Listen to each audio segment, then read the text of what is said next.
Everybody knows the film Rocky, knows you from that. People may not know, or may not remember, that won the Oscar for Best Film in 1977. Right. You starred in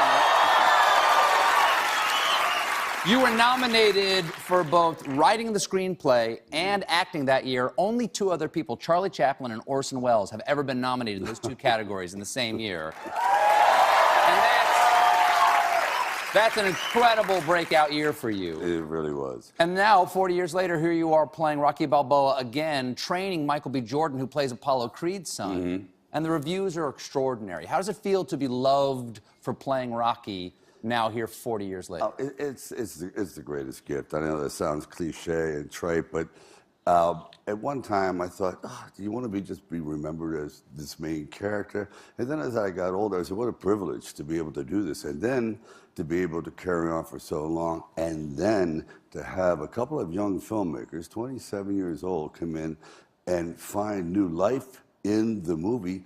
Rocky's story has basically been told, but now Creed and Michael B. Jordan and director Ryan Coogler have created an entire new, no, I wouldn't say a beginning of a series, but a character that really speaks for today's youth.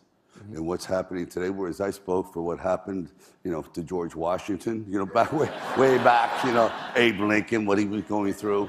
But you were struggling. You were struggling. You were a little bit like Rocky because you were struggling. Yeah. You didn't have a dime to your name. You were offered $300,000 to sell the script to Rocky, to have somebody else be in the role. And you said, no, it has to be me. Why was that story so important to you? Why did you write it? You have a few crossroads in your life, and I just realized that if I was ever going to be successful or at least true to my dreams, this is the part, because I was always being cast as kind of the heavy. I was the one that would mug Jack Lemmon. I would mug Woody Allen. I was the mugger. I mug Kojak. That was like, go get the mugger.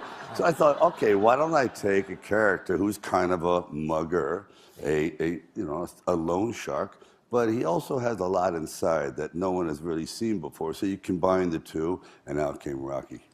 Well, was it hard to convince the people who were putting up the money that you should be the person playing it? Did people doubt? Like, how about the rest of the cast? Did they have any doubts in you? 100%. I doubted myself. Sure. Are you kidding? They said basically over our dead body.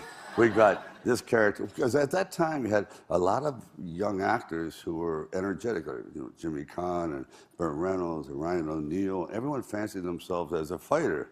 And they said, who's that guy with a crooked mouth and a droopy? No, forget him. He looks like a heavy bag. So leave him. He could be used in the gym scene. You can punch him. That was pretty much it. But again, it was just one of those things. And I don't know if it could happen today, because really I was not qualified. If you look on paper, it was a terrible choice they made. I just got